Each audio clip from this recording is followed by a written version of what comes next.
Sahabatku yang terkasih, sadarilah bahwa misi kita bukanlah untuk mengubah orang.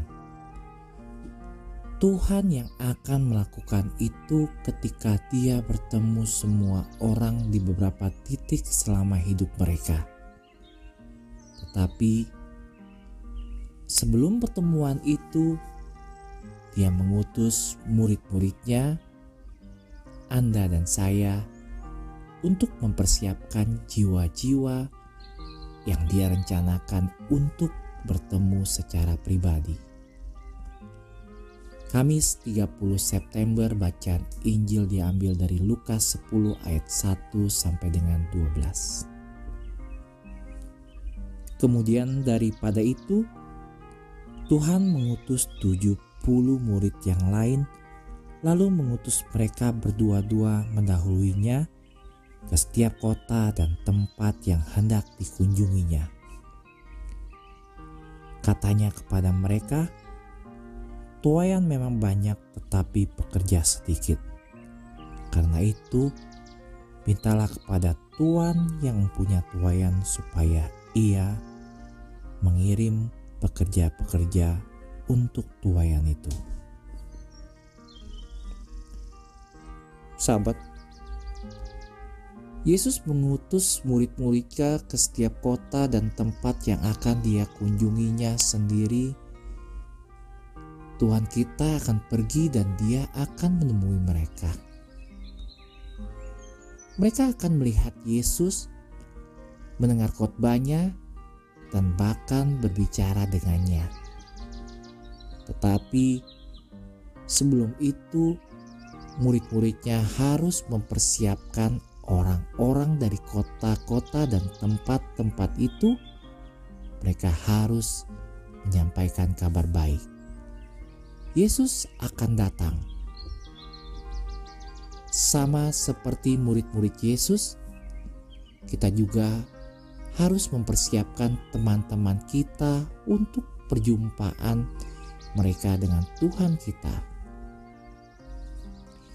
Ada cerita, sahabat, seorang anak muda yang sedang terpuruk setelah menghabiskan banyak waktu mencoba mendekati sahabatnya kepada Tuhan.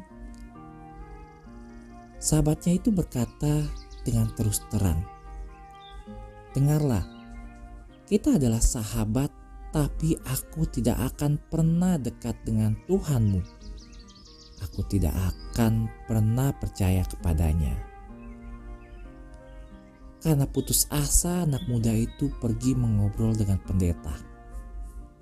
Sambil tersenyum, pendeta meyakinkan dengan kata-kata yang tidak akan pernah ia lupakan.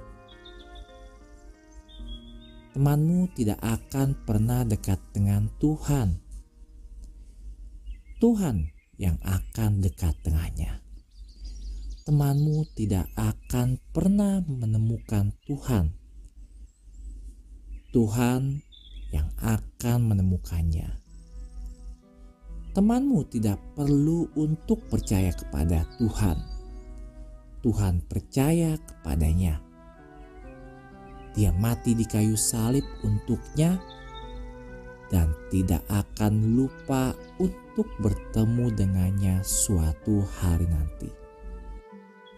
Sahabat, pendeta itu meletakkan tangannya di bahu anak laki-laki itu dan berkata lagi,